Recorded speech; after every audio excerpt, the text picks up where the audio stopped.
Bismillahirrahmanirrahim. Assalamualaikum warahmatullahi wabarakatuh.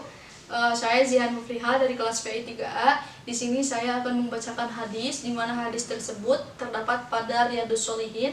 Saya akan membacakan hadis tentang keutamaan menuntut ilmu. Bismillahirrahmanirrahim. Wa an Abi Darda'in jeung parantos diriwayatkeun ti Abi Darda rodia mugi ngaridoan saha Allahu Gusti Allah anhu ka itu Abi Darda. Qala ngadawuh itu Abi Darda, sami'tu Rasulullah sallallahu alaihi wasallam. Kana lafaz sami'tu Rasulullah sallallahu alaihi wasallam, sami'tu parantos ngupingkeun abdi Rasulullah sallallahu alaihi wasallam ka Rasulullah sallallahu alaihi wasallam.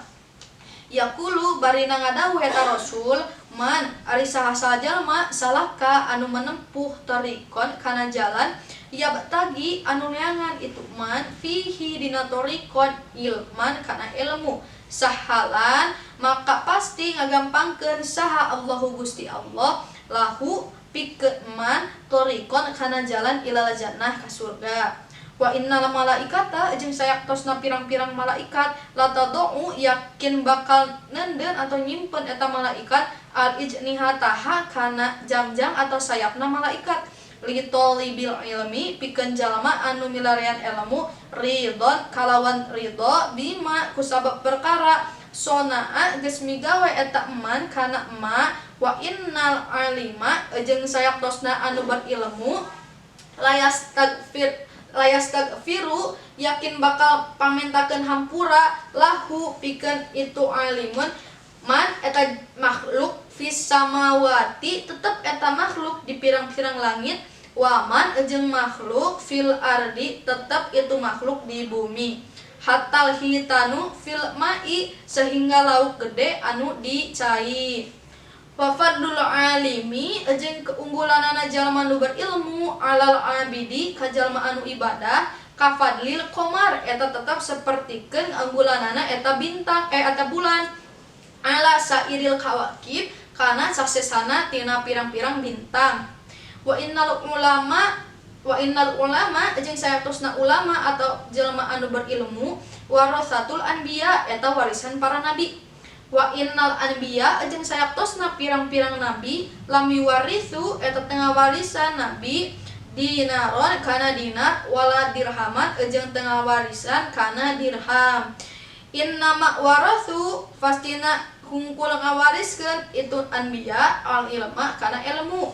Faman maka ari saha jalma akhoda nyandak eta eman hu kana ilmu akhoda maka nyandak eta eman bihaddin kana keberuntungan atau nasib alus wapirin anu seueur. Rawa ngariwayatkeun hu kana ieu hadis saha Abu Daud wa Tirmidzi sareng Tirmidzi.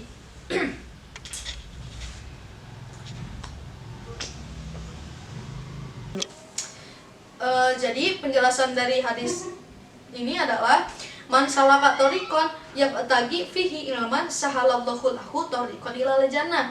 Nah, jadi barang siapa yang menuntut ilmu maka akan dipermudah jalan menuju ke surga. Nah, menempuh perjalanannya itu seperti apa? Misalkan kita perjalanan dari rumah menuju ke madrasah, ke majelis atau ke sekolah yang berbasic untuk kita menuntut ilmu, itu akan menjadi amalan setiap langkahnya. Maka kita dianjurkan bahwasanya untuk kita ke madrasah atau kita majelis untuk menuntut ilmu atau pengajian, kita dituntut untuk jadi jalannya tuh harus nguriling lah bahasa Sundanya mah, karena setiap langkahnya kita untuk menuntut ilmu itu akan dipahalakan. Jadi kalau kita misalkan jalan hanya lurus saja kan cuman sedikit pahalanya, apabila kita muter kan itu akan lebih banyak pahala untuk menuntut ilmu. Nah, selanjutnya kita kan semua udah tahu juga bahwasanya ilmu itu adalah aspek yang paling penting dalam kehidupan. Jadi kayak faktor yang dominan dalam kehidupan untuk mencapai kemajuannya kehidupan itu ada dalam ilmu, ya. Jadi dengan ilmu juga kita dapat membedakan mana yang benar, mana yang salah. Terus dapat membedakan mana yang hak dan juga yang batil, dan kita dapat membedakan apa yang harus kita lakukan dan apa yang harus kita tinggalkan. Nah, itu dengan ilmu. Maka dalam menuju kita ke surga sangatlah mudah karena kita sudah dilandasi dengan ilmu. Nah, lalu wa innal malaikata latadau al ijnihataha litolibil ilmi ridon bima sonaa. Jadi malaikat juga akan ridho dengan menaungkannya sayapnya untuk orang-orang yang berilmu, karena malaikat itu sangat senang, sangat menyukai terhadap orang yang mencari ilmu. Nah, lalu wa innal alima la yastaghfiru lahu man fis samawati wa man fil ardi hatal hitanu fil ma'i. Jadi apa sih? Orang yang berilmu itu akan dimintakan ampunan oleh siapa? Oleh makhluk yang ada di langit, yang ada di bumi, dan juga bahkan sampai ke makhluk yang ada di dasar laut sekalipun. Ikan yang besar sekalipun itu akan memintakan ampunan untuk kita, orang-orang yang berilmu. Nah, lalu wafadlul alimi alal abidi kafadlil komari ala sairil kawakib. Jadi keutamaan yang menuntut ilmu itu adalah seperti halnya bulan purnama dalam banyaknya bintang-bintang ya. Jadi kayak kalau misalkan kita beribadah tanpa dilandasi dengan ilmu, maka itu ibadahnya tidak akan sempurna, karena bahwasanya ibadah itu harus dilandasi dengan ilmu ya. Karena setiap ibadah itu ada ilmunya. Apabila kita tidak mengetahui ilmunya, maka kita tidak akan sempurna dalam beribadah. Lalu wa innal ulama warisatul anbiya, dan ulama itu atau orang-orang yang berilmu itu adalah warisan para nabi. Wa innal anbiya lam yuwarisu dinaron wala dirhaman innama warasu al ilma.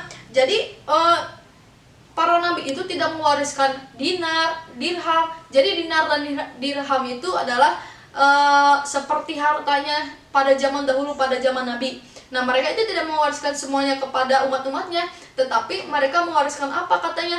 Yaitu mewariskan al-ilma, yaitu ilmu. Jadi mereka hanya mewariskan ilmu saja. Karena bahwasanya dulu juga pernah Nabi Sulaiman ditawarkan oleh Allah, bahwasanya ditawarkan untuk tahta, harta, atau ilmu. Maka Nabi Sulaiman menjawab, saya memilih ilmu, karena bahwasanya dengan ilmu saya akan mendapatkan segalanya. Dan ada juga hadis yang mengatakan bahwasanya man arada dunya fa alaihi bil ilmi wa man arada akhirah fa alaihi bil ilmi wa man aradahuma fa alaihi bil ilmi. Jadi apabila kita menginginkan dunia, maka kita harus berilmu, dan apabila kita menginginkan akhirat, maka kita harus berilmu, dan apabila kita menginginkan keduanya, maka kita harus berilmu. Nah, maka kunci dari kehidupan itu, kehidupan dunia maupun kehidupan akhirat itu adalah dengan ilmu ya. Terus selanjutnya faman akhoda bihadib wafirin. Jadi barang siapa yang membawa ilmu tersebut yang telah dibawakan oleh Nabi, yang telah disampaikan oleh Nabi kepada kita, apabila kita membawakan ilmu tersebut, maka kita adalah terdapat dalam keberuntungan yang sangat besar. Karena apa? Dengan ilmu kita dapat mencapai segalanya. Seperti tadi yang dikatakan, bahwasanya dengan ilmu kita bisa mendapat surga, bisa mendapat dunia, bisa mendapat akhirat, bahkan bisa mendapat keduanya, itu dengan ilmu ya.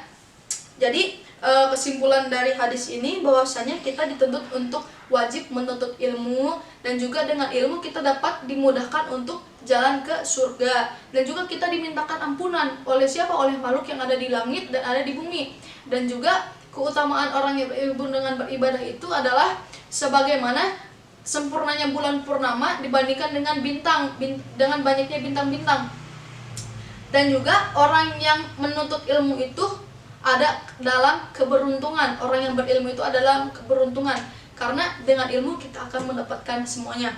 Maka dari itu mungkin kita harus lebih semangat dalam belajar, lebih semangat dalam menuntut ilmu, maupun di mana, maupun dengan siapa, dan maupun dengan kalian dimanapun kalian berada, maka kita harus senantiasa menuntut ilmu sampai kapanpun. Karena bahwasanya dalam hadis juga dikatakan utubul ilma walau bisin, carilah ilmu walau sampai negeri Cina. Nah, terus ada juga yang mengatakan bahwasanya utlubul ilma minal mahdi ilal lahdi. Jadi tuntutlah ilmu dari kita keluar dari rahim sampai kita ke liang lahat. Nah, mungkin ini penjelasan hadis yang saya bacakan. Insya Allah semua telah memahaminya tentang menuntut ilmu, bagaimana menuntut ilmu, bagaimana bagaimana keutamaan menuntut ilmu. Terima kasih telah menonton video ini, dan juga mohon maaf apabila banyak kesalahan karena saya masih belajar. Terima kasih atas perhatiannya. Wassalamualaikum warahmatullahi wabarakatuh.